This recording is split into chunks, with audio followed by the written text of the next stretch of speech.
பாட நினைத்தால் கையில் விழுந்த பருவ பாடல்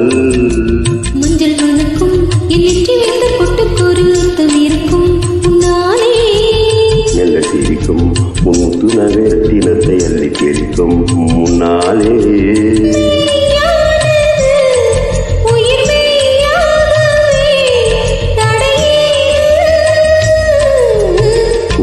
பாதி நான் பாதி